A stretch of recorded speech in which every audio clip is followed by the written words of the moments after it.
This is the second video for this topic. In this video, we'll continue the pre-calculus algebra topic of functions. We'll more specifically be looking at the graphs. Here's an example. If we want to graph this function, f of x equals the absolute value of x, and also graph g of x as the absolute value of x minus 2, we can do that on one coordinate plane. Let's start with the graph of f of x is the absolute value of x. One method I could use is point plotting. So I could do the absolute value of negative 2, which is 2. So the ordered pair would be negative 2, 2. Absolute value of negative 1 is 1. So negative 1, 1. And if you continue that, we'd have 0, 0. The absolute value of 0 is 0. Absolute value of 1 is 1. Absolute value of 2 is 2. So we'd have the ordered pairs negative 2, 2, negative 1, 1, 0, 0, 1, 1, and 2, 2. If I wanted to do the absolute value of x minus 2, I'd have the absolute value of negative 2 minus 2. So that's 2 minus 2, or 0. So the ordered pair negative 2, 0. The absolute value of negative 1, and then subtract 2, would be 1 minus 2, or negative 1. So when x is negative 1, y is also negative 1. Absolute value of 0 is 0. So the absolute value of 0 minus 2 is just negative 2. So when x is 0, y is negative 2. And then the absolute value of 1 minus 2 is negative 1 again. So when x is 1, y is negative 1. And when x is 2, y is 2 minus 2, or 0 again. So when x is 2, y is 0. And now this is slightly different from the absolute value of x minus 2, where that minus 2 is inside the absolute value. So I'm going to do the absolute value of negative 2 minus 2, meaning I'll do the absolute value last. Negative 2 minus 2 isn't 0, it's negative 4. But then the absolute value is 4. Negative 1 minus 2 is negative 3. And when I do the absolute value of negative 3, I get 3. 0 minus 2 is negative 2. And its absolute value is positive 2. 1 minus 2 is negative 1. The absolute value of negative 1, positive 1. And then the last one, 2 minus 2 is 0. And the absolute value of 0 is 0. Now, just off to the side, I'm going to do one more. I'm going to do an x equals 3.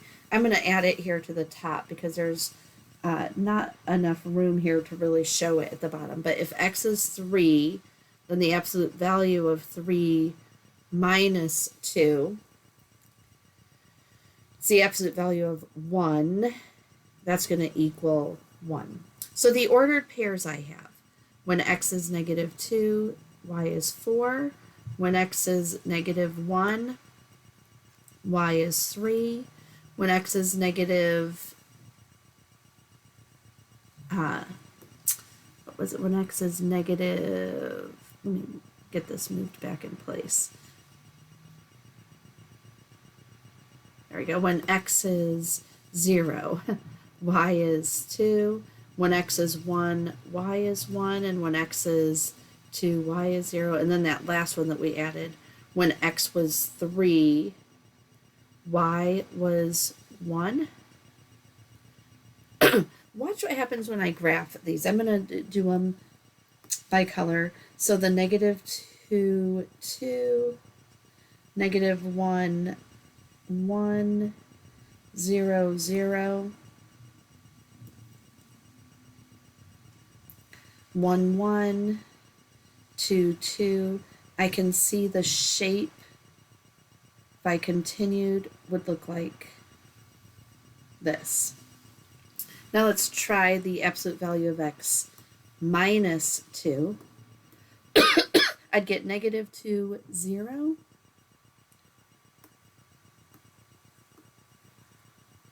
A -1, -1, 0, -2, 1, -1, and 2, 0. So I can see I get a repeat of the shape, but notice that it is moved down 2 units.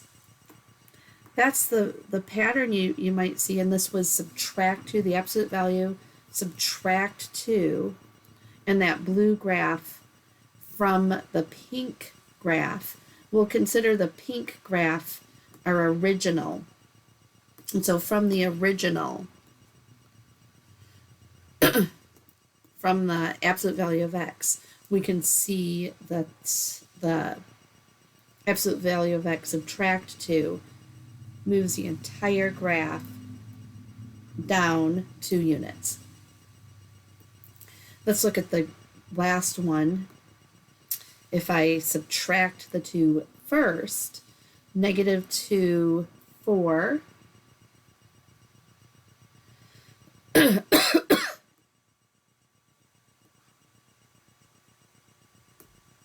-2, +4, -1, +3, 0, 2, 1, 1, 1,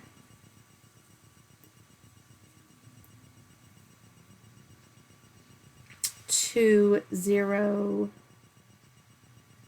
and then I added the 3, 1.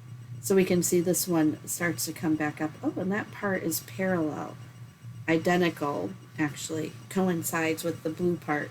But do you see how the pink and green relate to each other? From the pink to the green, I can see that it shifts right 2 units. So inside this absolute value, the shift goes to the right 2 units. But that's what those 3 graphs would look like together. Vertical line test. Now, if a graph is the graph of a function, then what that would tell me from the graph is that if I draw a vertical line at any point on that graph, I only pass through that function one time. So this one, the first example that was done for you, we'd say, yes, that is a function. But notice that if I draw a vertical line here, that at many different points of x, at many different x's, I'm hitting the graph more than once. So I'm going to say, no, this does not pass the vertical line test. Following is the graph of g. Use the graph to find g of -4. So if this is g of x, to find g of -4, I'm going to find when x is equal to 4. Let me highlight this. When x is -4, here's -4, I'm looking for what is y. So when x is -4, I can see that y is 2. So what I could say then is that g of -4 is equal to 2. When x is, you could translate this as meaning find y when x is equal to -4. We could also find x let me do this with a different color here. We could find x when y is 1.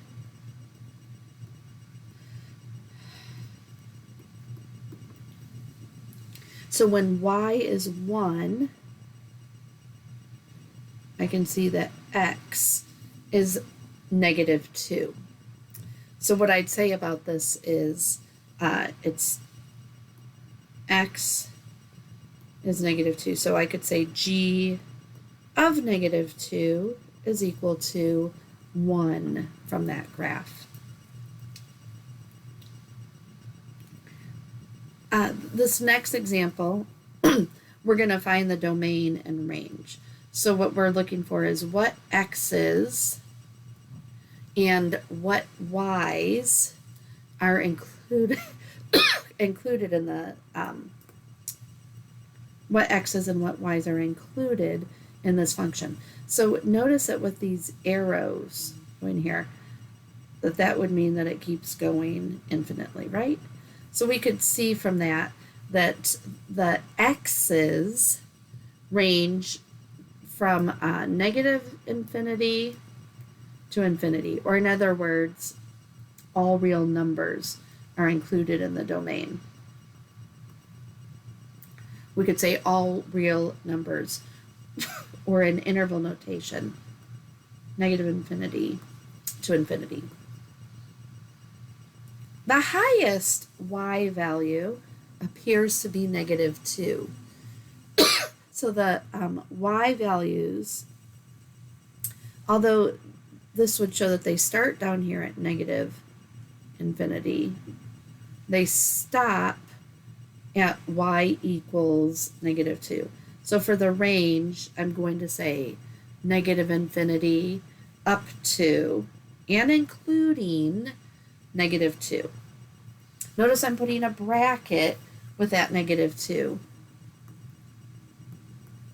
I'm putting this bracket here because the -2 is included. Y can equal -2. True or false? A graph of a function can cross the x-axis several times. So the graph may have more than one x-intercept. Is that true? Well, does it pass the vertical line test? Let's look at that. An example, here's the x-axis.